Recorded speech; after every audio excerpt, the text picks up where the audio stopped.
Selamat menonton dan jangan lupa di-subscribe ya.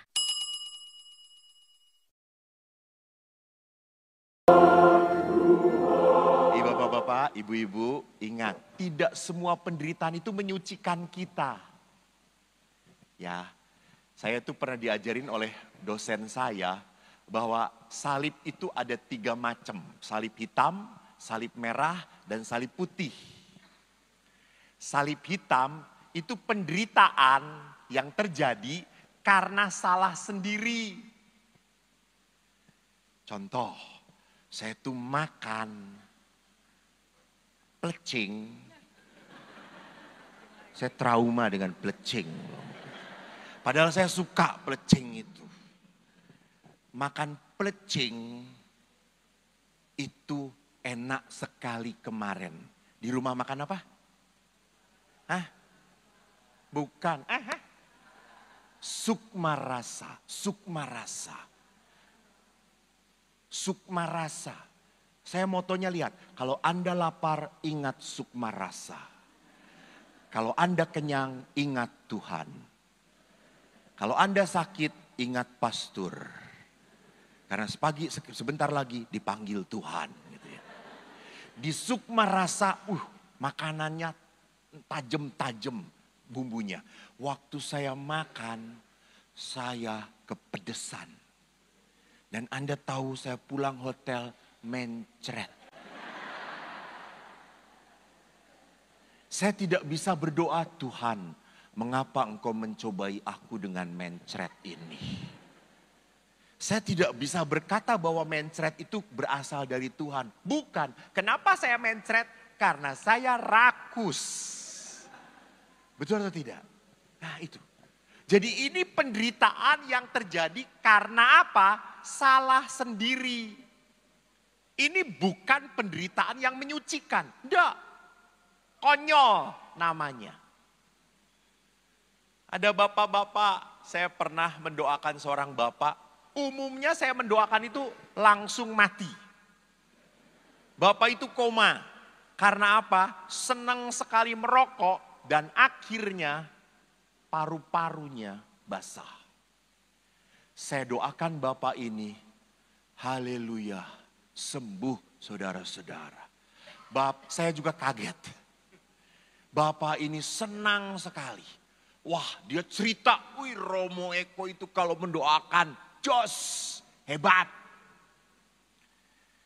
2 bulan kemudian, 2 bulan atau 3 bulan kemudian, 3 bulan kemudian, Bapak ini masuk rumah sakit lagi. Paru-parunya basah lagi karena merokok lagi. Saya diminta untuk berdoa. Saya datang dengan jengkel. Dan berkata, Tuhan cepat ambil nyawa Bapak ini.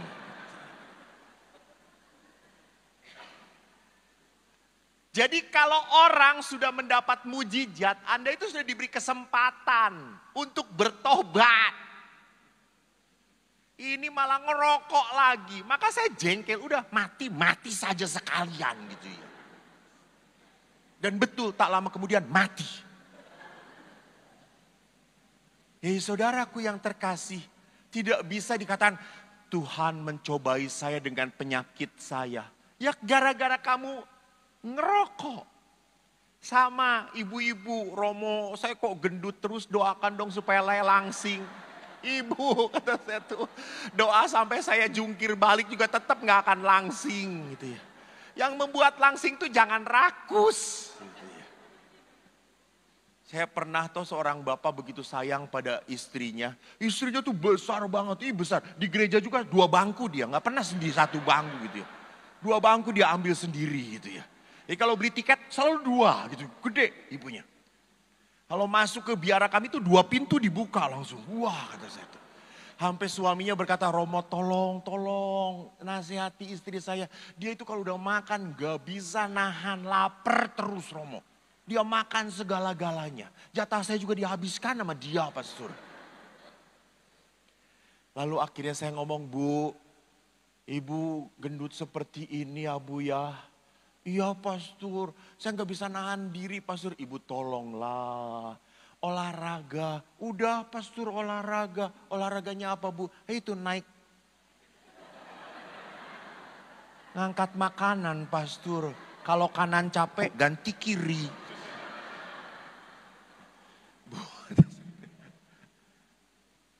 Lari, keliling. Saya juga lari. Keliling apa? Keliling tempat tidur gitu, muter-muter. Bu, kata saya tuh, ibu kan pengikut Yesus.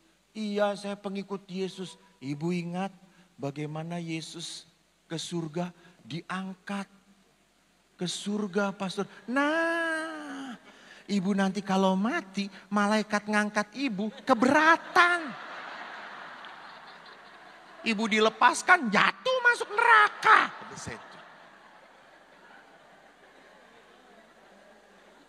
Dan ibu itu mendengarkan nasihat saya, saudara-saudara. Jadi tolong ibu-ibu yang gendut.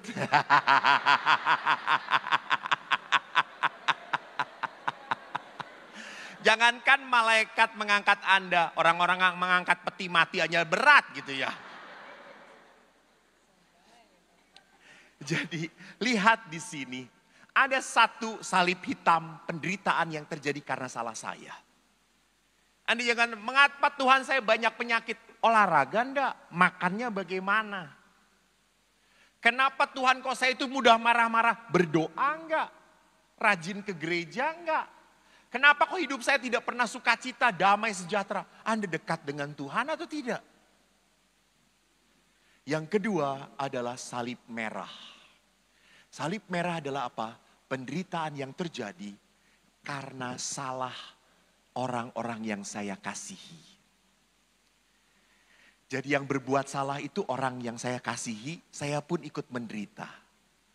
Kalau Anda kenal bahasa Jawa itu ada pepatah. Anak polah bopo keprada. Artinya apa? Orang Flores, lihat di bawah ini. Ada terjemahannya. Artinya kalau anak buat masalah, orang tua pun akan kecipratan. Kalau anak punya masalah, buat masalah, pasti lihat bapaknya siapa. Tapi kalau anak pinter, ibunya siapa. Betul ibu-ibu?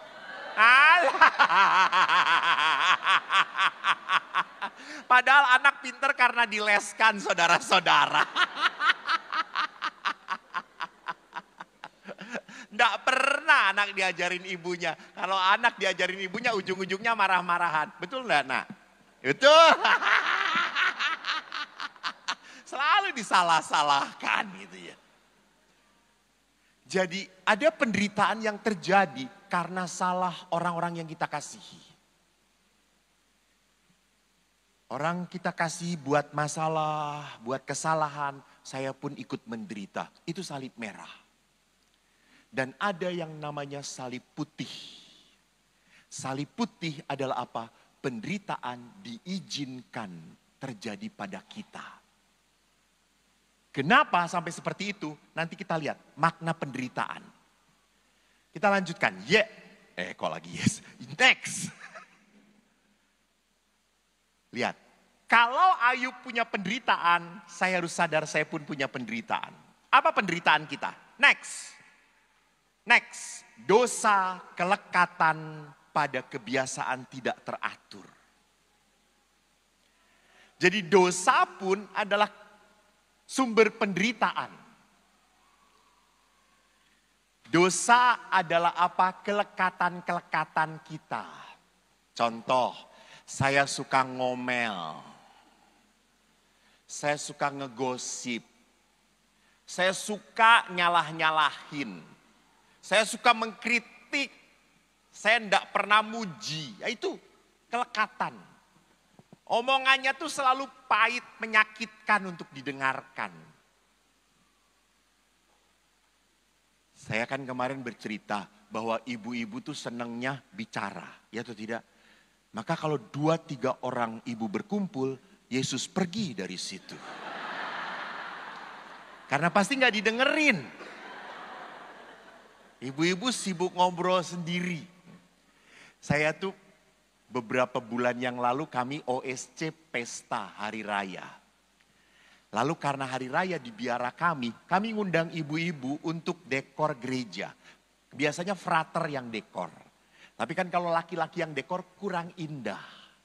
Kalau wanita itu kan the taste of keindahannya tinggi.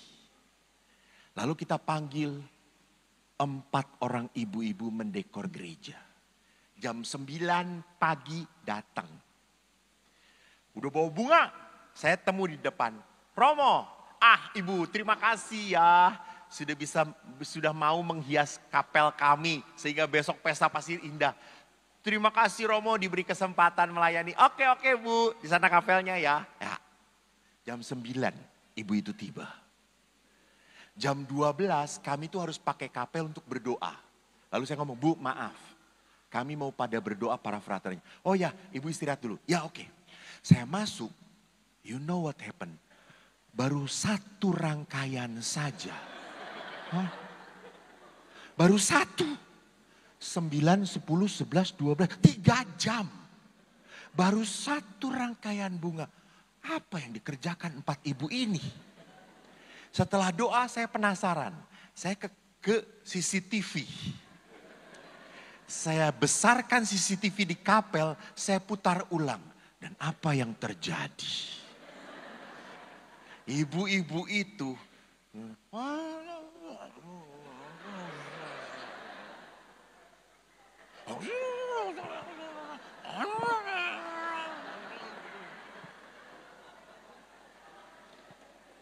jadi nancepin 1 bunga itu bisa setengah jam sekali saudara-saudara.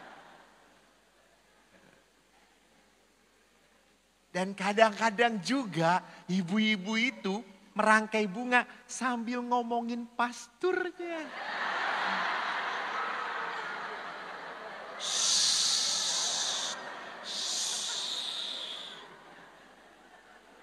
Dan selalu, kapan ya pastor ini pindah ya? Apa nih? Lihat banyak pengkhianat di sini. Banyak orang terluka di sini.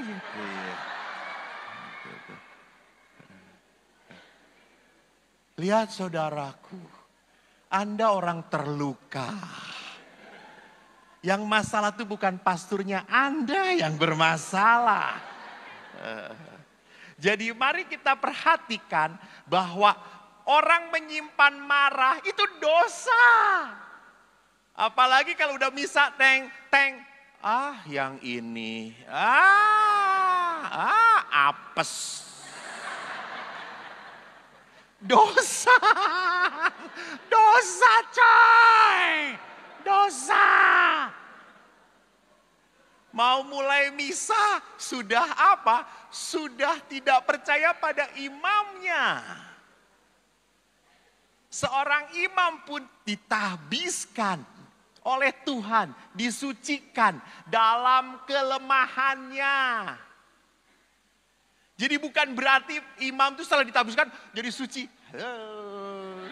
Anda masih punya kelemahan. Dan kalau kita melekat kepada kemarahan, kejengkelan, itu adalah sebuah dosa. Atau kekerasan. Seringkali tanpa sadar, maaf, kita kasar. Maaf ya, ayah saya itu tentara. Ayah saya itu tentara, pangkatnya nggak di sini, di bawah. Dia punya komandan. Kalau di mana namanya, di kantor, dia ditekan oleh komandannya. Oh, kamu prajurit yang kurang setia, kurang taat pada sabta marga. Tidak baik. Ayah pulang menderita. Dan pulang ketemu si Eko. Lihat penderitaan si Eko. Ditekan. Dimarahi. Sadar atau tidak sadar bapak-bapak, ibu-ibu, anak bisa menjadi pelampiasan kemarahan Anda. Saya di rumah retret ketemu seorang anak. Waktu saya cerita tentang luka, tiba-tiba anak ini keluar dari ruang pertemuan. Dan dia teriak, dia pukul pintu WC. Sampai pecah pintu WC. Anak SMP kelas 3. Dia hajar pintu WC. Dan dia kenceng sekali teriaknya. Sampai kita kaget. Sampai saya berkata, sudah diam, gak apa-apa. Oke. Rupanya meledak anak ini. Lalu setelah saya selesai ngomong dengan anak-anak, saya datengin. Anak itu sedang nangis. Waktu saya ketemu dia sedang tunduk. Dan dia ngomong, maaf pastor. Oke. Gak apa-apa. Kenapa? Dia buka baju di depan saya. Dan di tubuhnya banyak bekas sunutan rokok. Terus saya bilang, oh kenapa? Siapa yang melakukan? Mama, ibu. Hah? Ibumu? Ya, ibu saya. Kenapa? Saya tanya pada guru, pastor, anak ini mirip sekali ayahnya. Waktu anak ini dilahirkan, ayahnya pergi dengan perempuan lain. Dan ibu ini marah sekali, kecewa sekali. Maka pada saat marah, ia selalu melampiaskan kemarahan ini pada anak ini. Jadi anak ini salah sekecil apapun, hukumannya mengerikan. Kenapa? Karena kekerasan, maaf, sering terjadi juga di dalam keluarga. Di dalam keluarga. Itu yang menyedihkan. Kemudian penderitaan bisa juga terjadi karena apa? Next. Kegagalan, menolak, melawan. Ketakutan, kecemasan, pengalaman kehilangan, kematian. Penyakit yang tak tersembuhkan. Itu penderitaan-penderitaan. Sorry, maaf. Saya di Bandung mendampingi seorang ibu yang begitu sayang dengan suaminya. Dan suaminya meninggal dunia karena sakit. Ibu ini karena begitu sayangnya sampai 3-4 tahun dia tidak bisa move on dari sakit hati, kecewanya, sedihnya. Dia mengatakan, pastor kalau sedang hujan, saya sendirian. Anak-anak dia sudah pisah, dia sendirian. Dia buka lemari suaminya. Dia masih bisa melihat celana suaminya. Dia ambil, dia peluk, dia cium. Dan dia mengatakan, "Pak, kamu gak akan pakai celana ini lagi ya Pak ya." Dan dia menangis. Lihat, pengalaman kehilangan yang tidak terselesaikan. Ibu bapak, bersedih itu boleh atau tidak? Boleh, boleh. Menangis itu boleh atau tidak? Boleh. Karena Anda kehilangan yang berharga dalam hidup Anda, boleh. Tetapi bersedih itu jangan berkepanjangan. Sedih itu ada waktunya, selesai. Ya saya merasa tidak menghargai suami saya. Masa saya cengangas-cengenges padahal suami saya mati. Apa hubungannya? Apakah dengan Anda tertawa, senang-senang, Anda menyakiti hati suami Anda? Tidak, tidak. Suami Anda setelah meninggal tidak butuh senyum Anda lagi. Yang butuhnya apa? Doa, doa. Kidungkan dalam ekaristi. Minta ujub doa dalam ekaristi. Doakan dalam rosariomu. Doakan rosario pembebasan. Supaya engkau bisa dibebaskan dari rasa apa? Rasa takut kehilangan. Karena memang harus hilang. Jangan lupa itu. Di hidup waktu kecil kita selalu mengumpulkan. Ini boneka siapa? Boneka siapa? Siapa aku namanya? Shanet untuk Sharon, untuk pastor ya. Enggak, langsung lihat. Enggak. Coba kalau ke mamahnya. Iya boleh pastor, boleh. Saya bisa beli yang gede lagi. Gitu. Anak kecil akan mengumpulkan. Ini punya aku, ini punya aku, ini papa aku, ini mama aku. Tapi setelah Anda dewasa, Anda lepaskan. Betul atau tidak? Itu kehidupan. Lepas. Maka ada orang yang Romo kok sulit sekali melepaskan. Rosario pembebasanlah, berdoalah. Maka kita harus belajar untuk apa? Menerima kehidupan. Bahkan yang menyedihkan, ada penyakit-penyakit yang tak tersembuhkan. Beberapa saat yang lalu saya bertemu dengan seorang ibu. Dia punya anak-anak baik banget, baik, keren, prestasi. Sudah menikah, bagus. Suaminya, lebih suci dari pastor parokinya. Kalau peranakan itu suaminya tuh selalu begini. Padahal pastor parokinya. Enggak, suaminya kudus banget. Betul, lebih layak dari pastor paroki dia itu. Suaminya saleh, istrinya pun baik. Istrinya pun rendah hati. Tiba-tiba ibu ini, dia punya benjolan di payudara. Dia enggak merasa apa-apa. Enggak apa-apa gitu. Lalu suatu saat saudaranya yang dokter berkata, lu coba biopsi, lu jangan ngomong nggak apa-apa, biopsi. Nggak kerasa apa-apa kok, cuma kadang-kadang sakit pinggang, kan sakit pinggang karena kadang aku bekerja. Enggak, bisa terjadi sakit pinggang itu disebabkan oleh benjolan di payudaramu.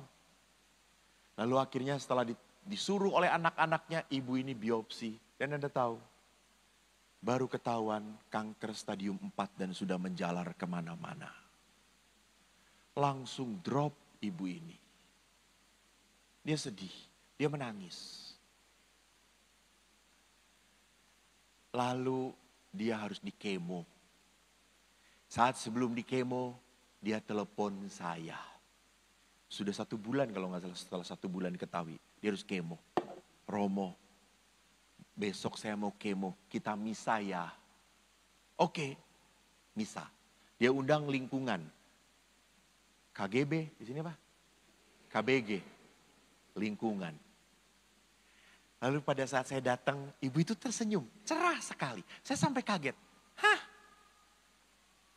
Bu, kita misa. Ya pastor, terima kasih ya pastor. Ya, kita misa apa bu? Misa syukur pastor. Misa syukur. Emang udah sembuh? Belum. Emang gak jadi kemo? Jadi. Lalu kenapa misa syukur? Aku aneh. Pastor, saya ini sudah 70 tahun usia saya.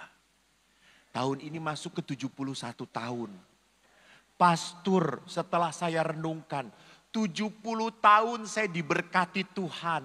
Saya punya anak baik-baik, saya punya suami baik, usaha kami jalan bagus, tidak hancur oleh COVID.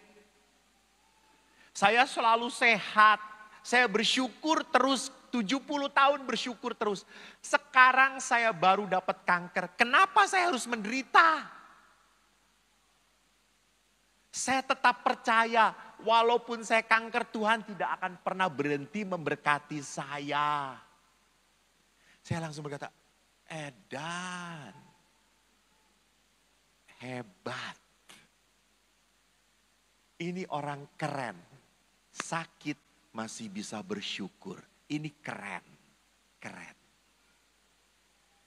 Sakit tidak mengeluh, karena banyaknya orang mengeluh, paling mudah itu mengeluh.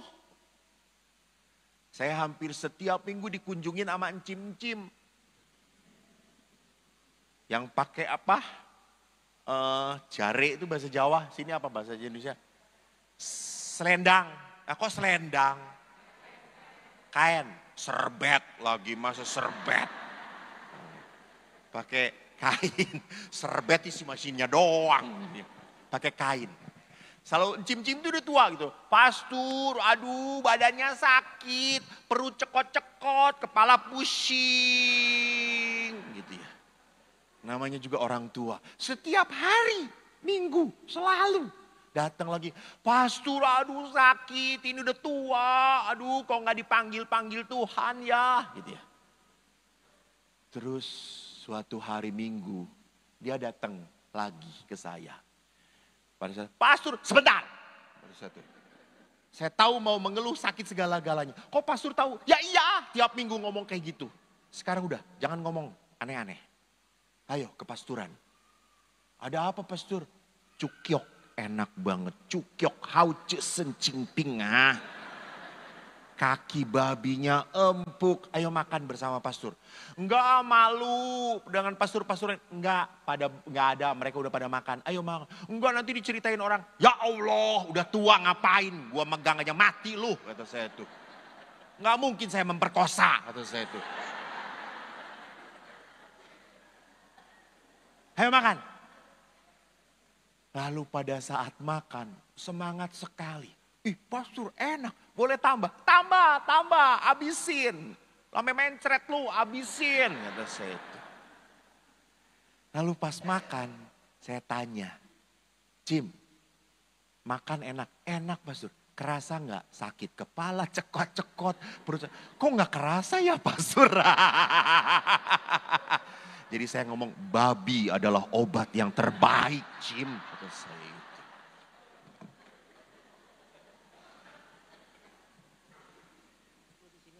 Bapak Ibu suka babi? Senang? Babi enak? Tahu kenapa enak? Karena ada setan di sana. Lo ingat waktu Yesus mengusir setan, dimasukin kemana?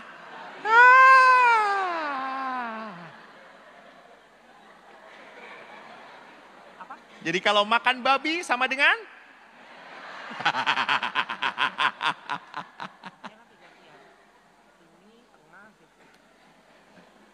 Jadi Bapak Ibu, saya mau mengatakan kalau kita menderita dan kita selalu memikirkan penderitaan kita, makin lama makin berat atau makin ringan? Itu dia. Makin berat. Jadi saya selalu ngomong kepada oma udah tua, badan dipakai terus kerasa segala-galanya, enggak masalah. Pelayanan, kunjungan, pasti oma akan merasa sehat. Oma itu ya olahraga, hop. Ya cuma kayak gitu aja. Kalau enggak olahraganya kayak yang di toko-toko Cina itu.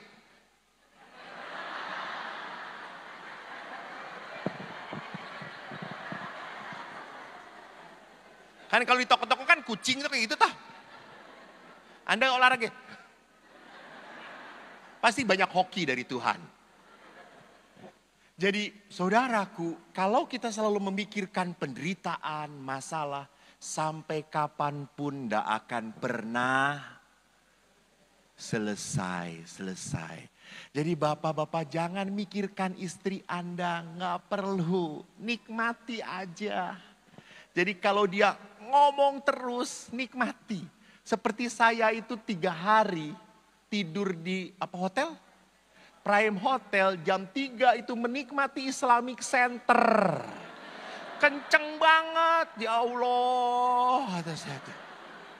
Jadi dia berdoa, saya pun salam Maria penuh rahmat Tuhan sertamu.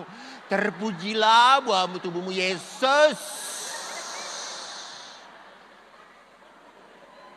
Saya tuh enggak pernah jam 3 doa rosario coy. Di Lombok gua jadi doa rosario edan kata saya. Jangan tepuk tangan, ini penderitaan namanya.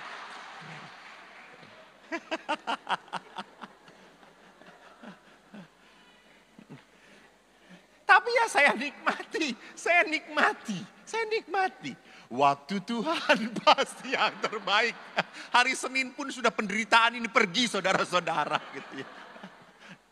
Jadi di situ.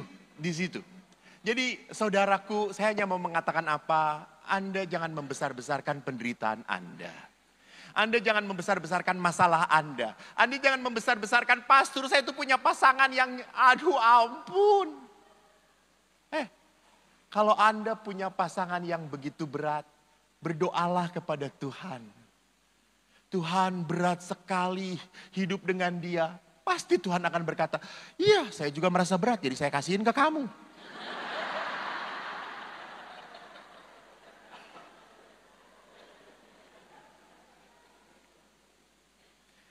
Oke, mari kita perhatikan bagaimana penderitaan dalam kerangka Ayub. Pertama, maksud penderitaan adalah memimpin seorang pada pertobatan. Jadi kalau kita menderita, itu adalah undangan Tuhan untuk bertobat. Bertobat. Memperbaiki hidup saya. Jadi kalau Anda menderita dengan perkawinan Anda, jangan cerai. Sedih banget tadi malam, betul saya sedih loh saudara-saudara. Sampai Tuhan, saya ini kan seminar tentang membangun keluarga bahagia dan sehat. Kenapa pertanyaannya cerai, cerai, cerai? Bukan. Jadi kalau Anda merasa bahwa kok hidup perkawinan saya tidak nyaman, bertobatlah, perbaiki. Bapak Ibu, oleh karena itu saya sangat menghargai. Keluarga hanya bisa bertobat dan memperbaiki kalau suami istri jalan bersama.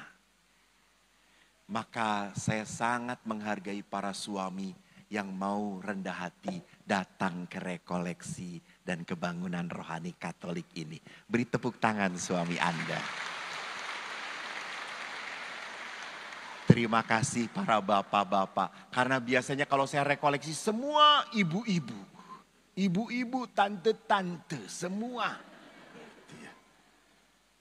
Bukan berarti nanti di surga banyaknya ibu-ibu. Belum tentu, belum tentu. Lalu kenapa ibu-ibu itu banyak sering berdoa, rajin ke gereja? Karena ibu-ibu tahu dosa pertama jatuh karena wanita. Maka mereka bertobat. Suami gak perlu tobat karena saya berdosa diajak oleh wanita. Nah, jadi kalau ada sesuatu yang tidak beres, maka apa? Bertobatlah. Saya pribadi, saya imam. Saya pernah cerita, saya sekolah di Filipina. Teman saya cantik-cantik. Karena saya konseling keluarga.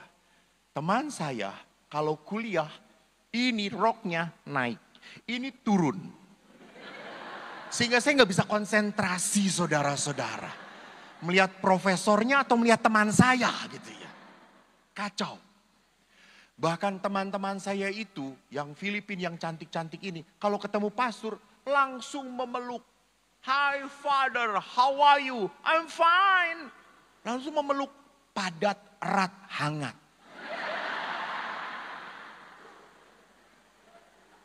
Saya tuh enggak pernah dengan perempuan pelukan kayak gitu. Paling cuma, pastor, udah ini enggak Filipina. Saya risih. Enggak enak hati. Tapi lama-lama ketagihan. Lu ketawa lu, mengerti lu. Karena normal saya ini. Masa memeluk bapak saya ketagihan? Ya enggak lah ya. Ngelihat aja enek, apalagi memeluk gitu ya. Saya normal. Lama-lama saya berpikir saya bisa hancur, saya bisa jatuh ke pelukan. Maka saya menahan, udah enggak mau memeluk lagi. Cukup. Lalu teman saya berkata, hi father, how are you? No. Just shake my hand enough. Why shake my hand? We hug in Christ. No hug, kata saya itu. No in Christ. Why? Lu tenang, gua pulang pening. Nggak ada penyaluran coy, kata saya itu.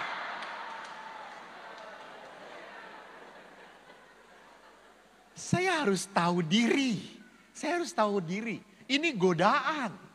Saya bisa jatuh. Saya menahan. Udah cukup. Enggak. Gitu ya. Coba di sini. Saya tanya, saudaraku. Halo, salam damai dulu. Ini hari Minggu, tenang. Berapa tahun perkawinan? Halo. 8 tahun. Oke. Punya tetangga enggak? Punya. Pernah ngelihat istri tetangga atau tidak? Wah. Suaminya seperti malaikat maut, saudara-saudara. Coba pindah dulu, saudara. Pernah ngelihat istri tetangga? Ya. Kalau dilihat istri tetangga makin lama makin cantik. Emang semua yang tua lu rumahnya di panti jompo ya? Pasti kan ada yang muda. Dilihat makin lama makin cantik. Ini godaan apa cobaan? Dicobai. Pantesan kau harus jaga dia. Kalau perlu dengan celurit di sini. Lihat dia harus dicobai. Ini godaan, Mas. Enggak boleh. Di saat Anda melihat, lama-lama jatuh hati. Kita harus belajar godaan itu. Tuh, jangan pernah ngelawan godaan setan. Setan pinter. Kita lemah. Tahu kalau kita punya kelemahan, udah. Mundur. Jangan melawan. No. Yesus jelas melawannya pada saat digodain oleh iblis. Ubah batu ini jadi roti. Yesus berkata, manusia hidup bukan hanya dari batu saja, tapi juga dari roti. Setiap firman Allah. Semoga Anda tahu bahwa itu salah kata-kata Yesus. Tapi Mas, kalau tiap hari ngelihat istri enggak? Menatap wajahnya enggak? Makin selalu, ya betul.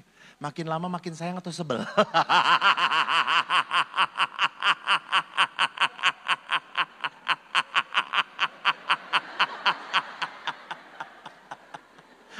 Istrinya, ayo ngomong.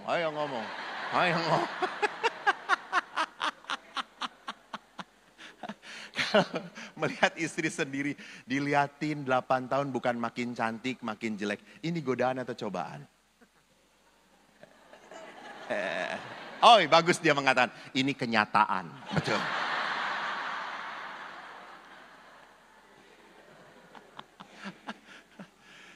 Jadi saudaraku, di dalam hidup apapun, di dalam perjalanan panggilan apapun, pasti ada yang namanya godaan. Maka penderitaan nomor 3 bisa terjadi karena kuasa jahat ingin merusak hidup iman kita. Memurnikan kita. Bahwa kita dicobai. Dan penderitaan yang nomor 2 terjadi karena apa? Untuk melembutkan hati kita. Kalau kita pernah menderita, melihat penderitaan orang lain, kita jadi tegaan atau tidak? Tidak. Kita jadi murah hati. Jadi Allah membiarkan kita menderita supaya kita punya hati yang berbelas kasih. Nah, saudaraku, bagaimana Ayub menghadapi penderitaan? Ayub sadar bahwa ini adalah bagian dari kerapuhan manusia. Oleh karena itu, lihat di sini, Bapak Paus pernah berkata, jadi manusia jangan lari dari salib, dari penderitaan. Next. Ya. Di dalam khotbah Bapak Paus pernah berkata, salib itu bukan untuk dilepaskan, tapi untuk dipikul. Pernah nggak Anda berpikir, wah, suami istri ini baik. Enak ya, pastor. Suami istri ini. Kemarin saya ada sharing seorang ibu. Romo, ini suami istri ini baik. Kalau ke gereja selalu pegangan tangan. Duduknya berdua. Kalau salam damai itu langsung cipika-cipiki. Suami saya itu Romo. Kalau salam damai, dia salamin dulu tante-tante yang lain. Baru ke saya. Kurang ajar dia itu Romo. Jadi lihat di sini bahwa setiap keluarga, setiap manusia punya salibnya masing-masing. Punya penderitaannya masing-masing. Punya. Kemarin duduk-duduk di rumah makan para pastor. Mereka sharing penderitaan masing-masing. Romo Cece berkata, saya punya penyakit. Romo Woda, saya juga punya penyakit. Romo Eko, saya juga. Jadi dari 3 orang itu semuanya darah tinggi coy.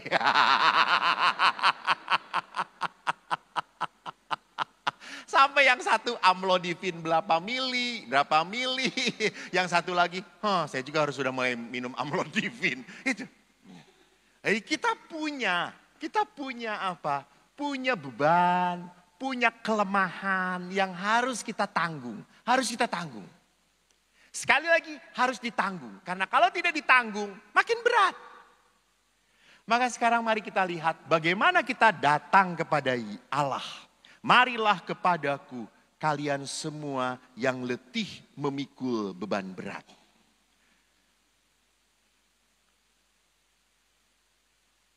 Next, Bapak Paus dalam pertemuan keluarga pernah berkata, tidak ada keluarga yang sempurna. Kita tidak punya orang tua yang sempurna.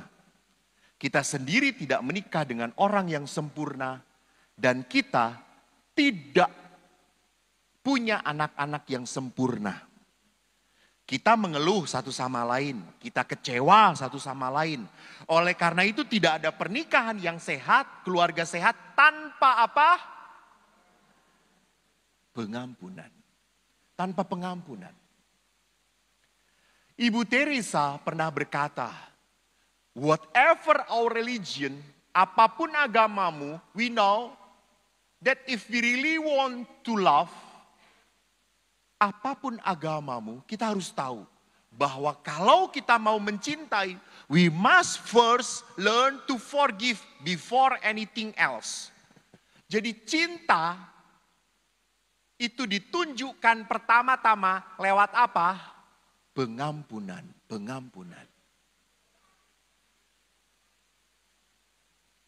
Jadi ibu mencintai suami ibu? Apakah ibu memaafkan suami ibu? Iya harus. Kalau tidak menderita ibu. Saya aja menderita melihatnya.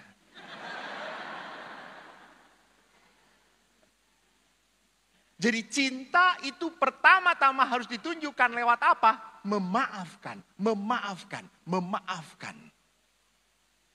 Kalau Anda tidak memaafkan, Anda akan rugi sendiri, capek sendiri. Ibu Teresa berkata, to forgive takes love, but to forget takes humility. Kalau kita sudah memaafkan, kita bisa melupakan atau tidak? Luka kita. Tidak. Maka to forgive itu butuh cinta. Untuk memaafkan butuh cinta. Tetapi melupakan, saya harus rendah hati. Udah lupakan. Udah. Tapi ingat terus, Romo, ingat terus. Berarti belum tuntas.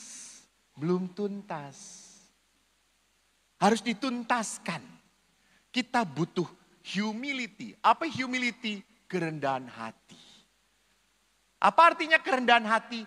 Kita harus berseru, Tuhan, saya nggak bisa melupakan kekecewaanku pada pasanganku. Tolong. Nah, itu humility. Itu kerendahan hati.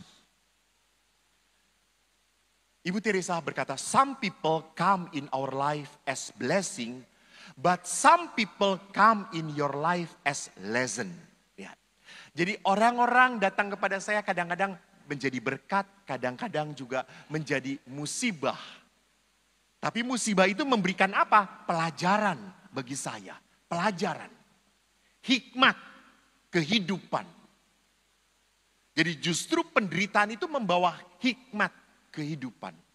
Saya setelah saya mengalami kecil dipukul oleh ayah, disalah-salahkan. Saya sebagai anak terluka, saya begitu kecewa dengan ayah sampai saya 5 tahun imamat. Saya setelah 5 tahun jadi pastor pun saya tidak pernah ingin dekat dengan ayah. Saya tidak pernah menyayangi ayah saya. Saya kayak kalau telepon, saya selalu cari ibu. Ibu tuh baik, ibu tuh sayang saya. Sampai kalau saya pergi ziarah, saya selalu cari hadiah yang mahal untuk ibu. Saya pernah beli liontin harga $500 untuk ibu. Saya pulang, langsung ketemu ibu. Bu, liontin. Dari mana? Dari Yerusalem. Bagus, liontin Maria. Mas, berapa kok? $500. Mahal. Nggak apa-apa untuk ibu. Nongollah ayah saya. Lalu ayah bertanya, untuk bapak apa kok? Rosario, Pak. Berapa itu? $1. $1 saja, Pak. Saya tidak terlalu dekat dengan ayah. Lalu setelah saya dari Filipina, saya sekolah di Filipina, baru saya harus memproses. Saya harus memaafkan ayah. Tak mungkin ayah saya datang minta maaf pada Eko. Tidak mungkin. Ayah itu kalau ketemu saya tidak pernah nyebut Romo. Tidak pernah. Ko. Itu satu-satunya tidak pernah nyebut Romo atau pastor. Ko. Kako. Ada saya itu. Romo. Eko. Itu ayah. Dan apa yang terjadi setelah saya memaafkan ayah. Saya dekat dengan ayah saya. Saya sekarang pergi kemana-mana bawa mobil, ayah saya bawa. Saya ajak makan. Biasanya kan kalau makan soto dibagi 2. Saya berkata, ayah 1 sendirian. Tambah lagi, boleh. Banyak duitnya. Saya bawa dulu saya kecil dibawanya ke warung-warung. Sekarang restoran coy. Sultan.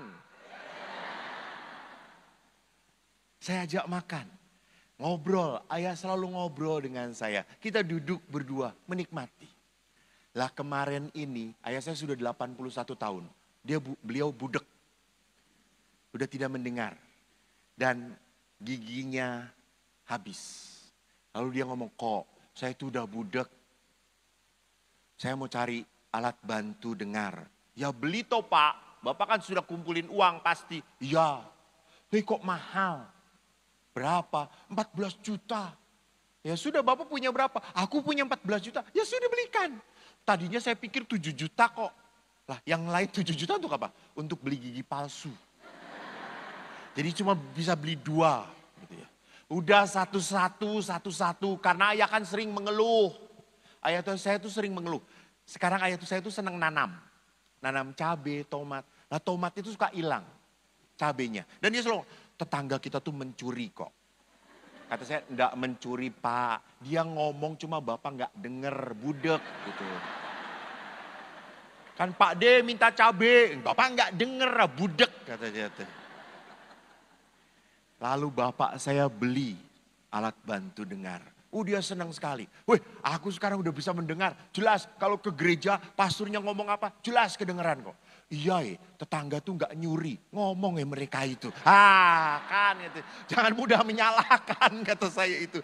Bapak yang budek orang ngomong, Bapak gak kedengeran kata saya itu. Terus Bapak, tapi sekarang kok aku mau beli gigi palsu. Ya udah beli, udah ada duitnya. Ya udah nanti lagi nabung. Kamu gak bisa bantu Bapak. Apa gigi palsu? Iya. Oke, saya beliin. Bener kok? Iya. Tapi yang second ya Pak. Bapak itu kaget. Memang ada gigi palsu yang second? Ada. Orang mati giginya nggak dibawa. Kita pakai untuk Bapak. Lalu Bapak berkata, kamu menyakiti orang tua sekarang. Ya, kata dia itu. Lalu saya kumpul-kumpul, dapat berkat dan saya berikan. Nih, beli gigi yang baru, jangan yang second. Kamu kok baik kok. Hah? Walaupun dilukai, Eko memberkati coy.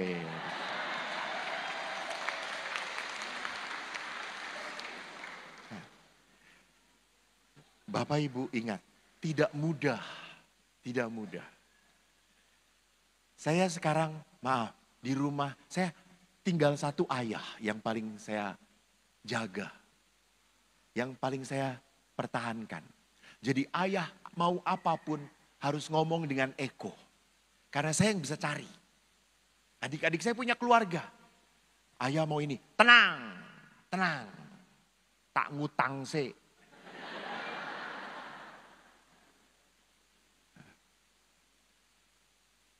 Kemarin ini saya mau pergi ke Manado. Tiba-tiba adik saya telepon. Saya sudah di pesawat. Adik saya ngomong, Kak, Bapak masuk rumah sakit. Tiba-tiba lemes gawat. Waduh, aku mau ke Manado. Aku udah janji harus buat kebangunan rohani dan seminar. Oke, saya doakan. Saya tutup. Lalu saya WA. Mbak, adik saya. Dek, ngomong ke Bapak. Jangan cepat-cepat dipanggil Tuhan. Nunggu aku pulang. Baru mati. Kata saya itu. Suruh nunggu. Saya di pesawat. Saya sangat sayang. Saya nggak bisa apa-apa. Saya doa. Anda tahu Jakarta Manado 3 jam. Saya rosario 4 peristiwa. Sampai bibir saya tebal, saudara-saudara. Sampai kadang-kadang ngantuk salam Maria, jatuh rosarioku. Balik lagi, aku percaya akan Allah. Ya diulangi lagi toh ya. Wong jatuh, sampai mana tadi ya lali. Lalu saking semangatnya berdoa, tiba-tiba pramugari, Pak makan. Salam Maria penuh rahmat Tuhan sertamu. Saya hanya bisa berdoa, tidak bisa apa-apa. Mendarat di Samratulangi Manado, saya ingin cepat-cepat buka handphone. Tiba-tiba saya ngelihat WA adik saya. Itu yang saya buka duluan. Adik saya menulis, Mas, ayah sudah sehat. Disuntik langsung sehat, sekarang sudah pulang. Weh, rosario 3 kali coy, 4 kali coy. Salam untuk Bapak dari bibir tebal, kata saya itu. Lalu waktu saya datang ke Bandung, dia tanya, kenapa bibirmu tebal? Rosario.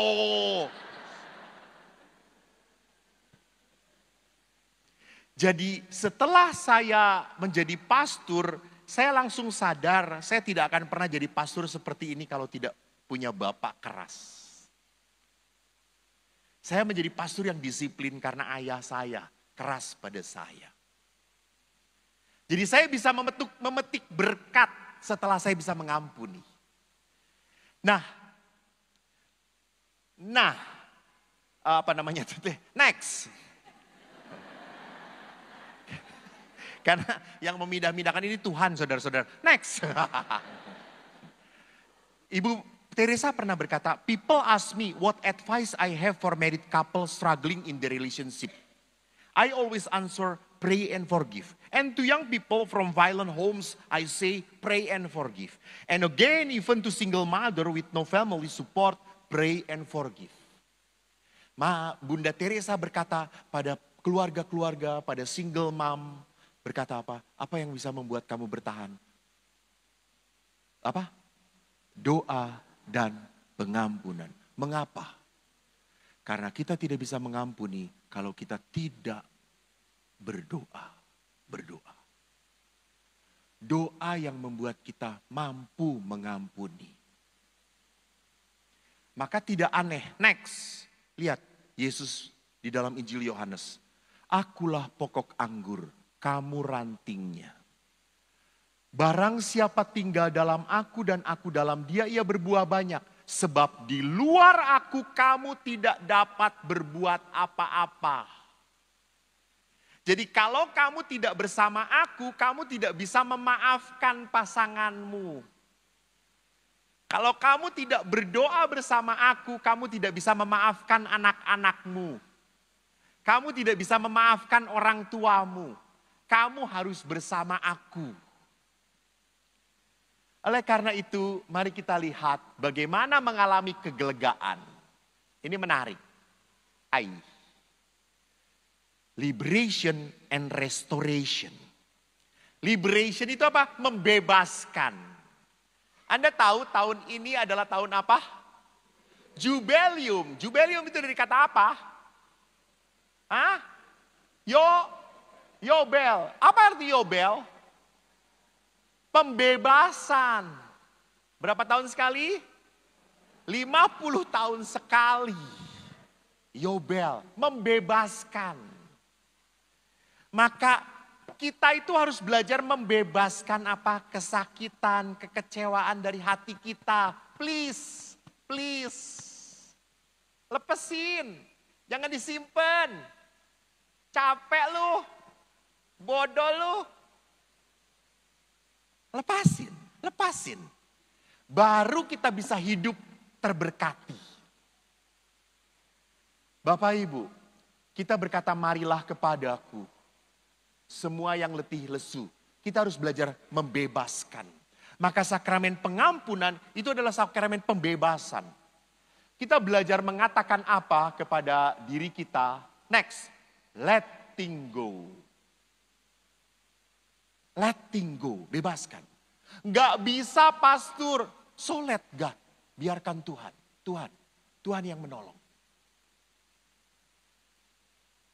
Oleh karena itu Bapak Ibu yang terkasih, siang ini kita akan menutup seluruh perjalanan rekoleksi. Kebangunan rohani dengan adorasi.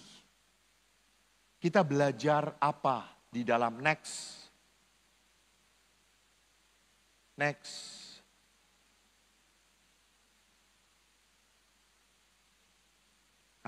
Adorasi. Jadi adorasi adalah penyembahan sakramen Maha Kudus. Sebagai orang Katolik, seorang imam waktu menunjukkan sakramen Maha Kudus akan berkata tubuh Kristus. Dan Anda menjawab apa? Apa artinya? Setuju. Aku percaya, saya percaya. Amin itu saya percaya.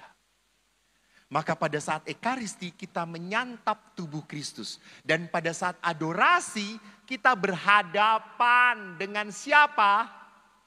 Tuhan Yesus. Kalau kita berhadapan dengan Yesus, ingat apa yang dilakukan Yesus 2000 tahun yang lalu? Mengajar dan membuat apa? Mujizat. Dan selalu dalam mujizat Yesus selalu berkata apa? Waktu menyembuhkan orang, dari orang melihat menjadi buta, dari orang berjalan jadi lumpuh. Yesus selalu berkata apa? Alah ke suster mungkin. Ini suami mau menyelamatkan istrinya, ke suster aja Romo, ke suster aja. Bel ketut aku nanyanya pada istrimu. Apa yang Tuhan Yesus katakan? Ya, imanmu menyelamatkanmu. Halo, iman. Kalau Anda mau mujizat itu butuh apa? Iman, percaya. Jangan berkata, lihat dulu baru percaya. Itu bukan iman. Iman itu percaya dulu dan kau melihat. Itu iman. Percaya dan kau melihat. Itu iman. Maka pada saat adorasi nanti, mari kita belajar menumpahkan seluruh kepahitan kita, kesakitan kita. Kita ingin disembuhkan oleh Tuhan. Ngomong sakitnya apa, butuh apa. Anda nggak mungkin tuh datang ke dokter, dok saya sakit. Lalu dokter berkata, sakit apa? Coba tebak, saya sakit apa? Dokter akan berkata, kamu gila. Ya, kita harus ngomong. Jadi sama, kita pun bicara, Tuhan saya capek, saya sedih, saya merasa sendirian, saya merasa ditipu, saya merasa tidak diperhitungkan. Saya punya penyakit yang sudah lama tidak sembuh-sembuh. Bicara, merintih. Seperti seorang janda yang sudah berapa tahun sakit pendarahan? Berapa? 12 tahun sakit pendarahan. Dan dia berkata, asalku jamah jubahnya, aku akan sembuh.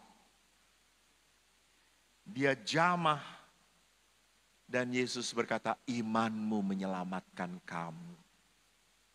Padahal Yesus tidak tahu bahwa janda itu datang. Cuma dia merasa ada kekuatan yang keluar dari diri dia. Bersikaplah seperti janda.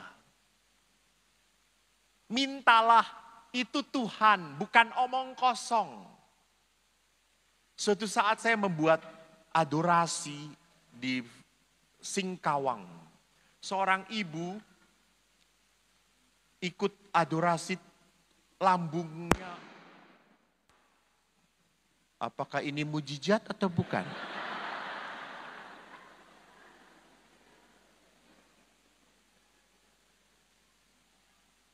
Woi, jangan-jangan ya. Ini kan tadi kolekte untuk sumbangan gereja ini. Mau renovasi. Jangan-jangan gempa lagi.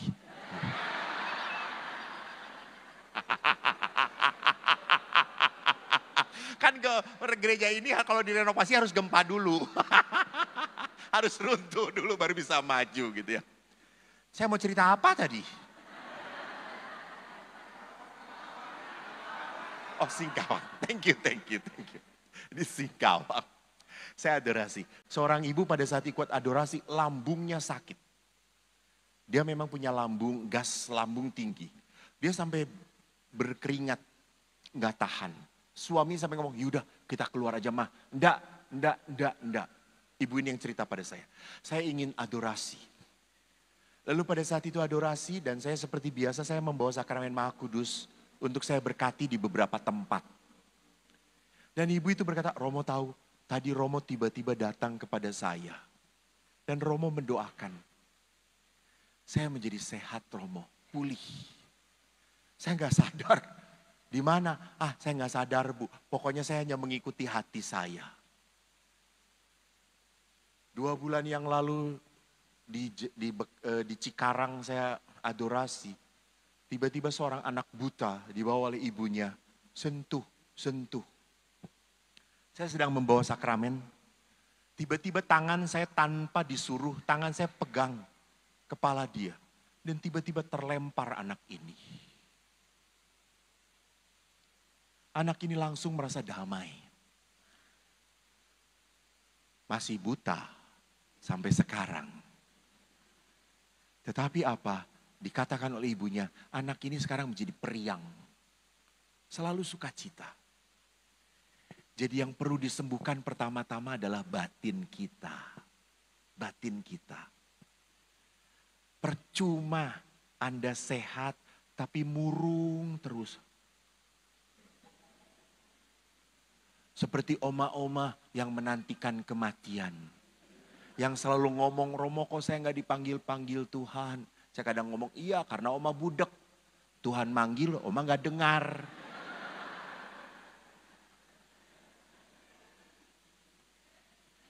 Maka Bapak Ibu, apa yang bisa kita lakukan pada saat adorasi? Silakan duduk saja. Pada saat saya membawa sakramen Maha Kudus, Anda berdiri. Lalu pada saat nanti saya memberkati sakramen Maha Kudus, silakan Anda berlutut. Nanti setelah saya berdoa, saya akan membawa sakramen Maha Kudus berputar. Dan saya di tempat-tempat tertentu akan memberkati. Silakan Anda menghormati. Anda boleh menyentuh, boleh, silakan. Yang penting adalah apa? Bukan menonton. Kita mau berhadapan dengan Tuhan.